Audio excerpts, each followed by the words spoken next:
But a lot of people, old school OutKick fans, have been saying, where's the Thunderdome? I need the Thunderdome. Well, it's time, Animal Thunderdome.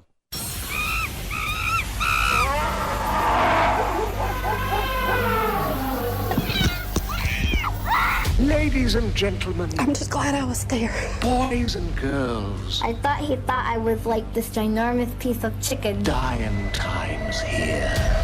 I had a boa constrictor stuck to my face. And you have a what? This is Animal Thunderdome.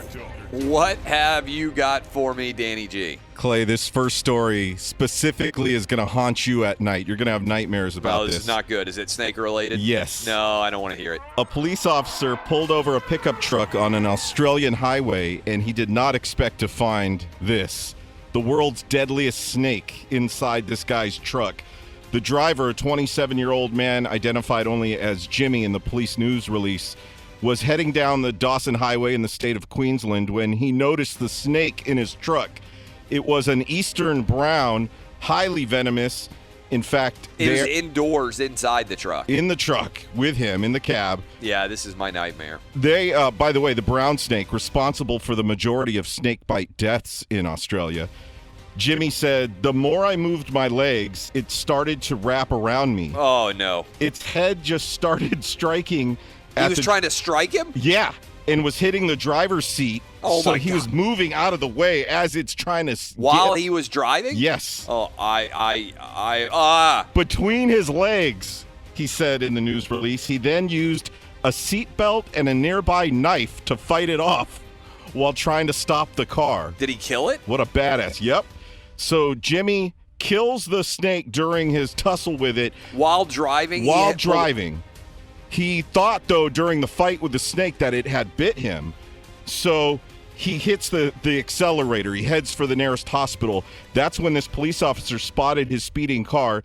He was driving about 76 miles per hour. 76? Hell no. I'd be going 176. I was going to say, I'm going at least 130. All right. A brown snake is in the back of my truck, he told the police officer. I think it's bitten me. It was in the car with me, he told the officer. He threw it in the back? Yeah. You can feel my heart, mate. So now he's trying to convince the police officer that, I don't think I would have pulled over. The officer saw the dead snake lying in the back of the guy's truck and called for help. When paramedics arrived to the scene, they determined that Jimmy had not been bitten but was suffering from shock. It was pretty terrifying. I've never been so happy to see red and blue lights, Jimmy said. This might be my nightmare. Actually, my nightmare would be my wife is driving while there is a snake in the car because I know we would all die. I mean, the fact that Jimmy didn't wreck is, that guy should be on the NASCAR circuit right now. For reals. And not just a snake, the world's deadliest snake. You want to talk about bad luck? Bad luck is having a snake in your car. Double bad luck is, and by the way, it's not like a garter snake, which is scary enough. It's the world's deadliest snake, and it's trying to strike you while you're driving. In between your legs, it was going. It was going for his family jewels. Yeah.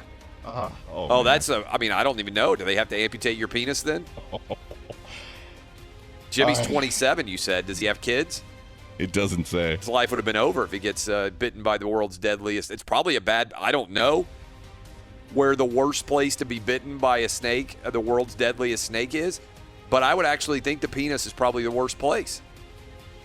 I get, if you're really thinking about it, wherever you might have a vein, right? Because I would think if you got bit closest to the vein, the venom would go in faster, right?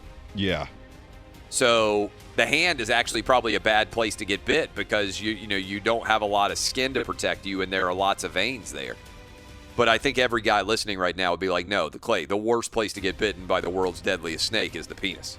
At least it happened in Australia because it said a nearby knife. So we can guess that a lot of guys in Australia happen to have a knife on their dashboard. It's like Crocodile Dundee. He's just got a huge Bowie knife. Yeah. I don't even know how do you kill the snake with a knife while you're driving? Yeah, he used the seatbelt and the knife. But to stab a snake with the knife, you have to put your hand in close proximity to him. The whole thing is terrifying. But even to be able to kill him, Like, and then to throw the snake in the back? Would you touch the snake after you stabbed it? I don't. Jimmy is just way too much of a man for me. All right, this next story from Japan. By the way, every woman listening to us right now wants to bang Jimmy. Jimmy, 27, kills the deadliest snake in the world while he's driving his car, throws it in the back. Every woman, I think, is like thinking to themselves, I guarantee you Jimmy's a better man than my husband. As long as he doesn't take them out on a date to seafood. But if he does, then he will save them. Yeah, they'll feel protected with him. That's right. I was going to ask you, are you a fan of seafood? Yeah, I am. All right, this next story. Love seafood. And I do too, and it bothered me to see this story. A woman in Japan got more than she bargained for after seeing the doctor with an irritated throat. She told the doctor that, for a week her throat had been hurting her. So the doctor examines her, and he finds a worm living inside her tonsil. Oh, my God. The 25-year-old woman underwent a physical at Tokyo's St. Luke's International Hospital after the 5 days of throat irritation. She said she had eaten assorted sashimi, and medics identified it as a black worm, which was 1.5 inches long, still alive, still moving inside the woman's left tonsil. The doctors removed it using tweezers. DNA testing on the worm identified it as a 4th-stage larva. Out of the sushi? Yes. I would think that's a good lawsuit. A study from the American Society of Tropical Medicine and Hygiene says that these kind of parasites infect the stomach after a host has consumed larvae in raw or undercooked marine fish. The study says that more than 700 cases like this are reported in Japan, North Pacific countries, South America, and the Netherlands. So this hasn't happened in the United States yet? Not that I'm seeing here in the story, no. Because I would tell you, I would definitely think about whether I was going to eat sushi or not if this happened in the United States. Same here. That, can you imagine? They pulled a moving worm out of her tonsil. Yeah. Maybe she and the 27-year-old from Australia can get together and make babies. And right when you thought 2020 couldn't get any more interesting, a squirrel in Colorado has tested positive for the bubonic plague. I saw this. How did the squirrel get the plague? They don't know. The squirrel tested positive on July 11th in the town of Morrison. I saw this headline, but I didn't click on the link. Why did they think that the squirrel might have the plague and test him? Yeah, I read through this CNN article here, and they don't address that. I'm just, I see a lot of squirrels every day, and my first thought isn't, hey, let's go test this squirrel for the bubonic plague. Right? I saw that headline, and I'm like, okay, I understand when a dog gets tested for rabies, because it might have bitten somebody, right? Yeah. We got to go test the dog for rabies because it might have bitten somebody. Did the squirrel attack somebody? Is this a common thing to be checking squirrels for the plague? We need an expert. Yeah, I don't understand how that ends up happening. It certainly is a perfect 2020 story. Whereas I've said before, we discovered UFOs exist and nobody even cared. But if squirrels have the bubonic plague, is this strange? Is this rare? Why did one in Colorado end up with it? It got it from a rat, right? That's where the plague comes from? Yeah, now if you know anything about this disease, it's obviously been around for centuries. The deadliest pandemic in human history, where 50 million people in Europe died during the Black Death pandemic of the Middle Ages. And they say that this disease can be transmitted from flea bites and infected animals. Yeah, so when I was in college, ridiculously, I studied abroad in London one summer, and we had a class where we studied that plague.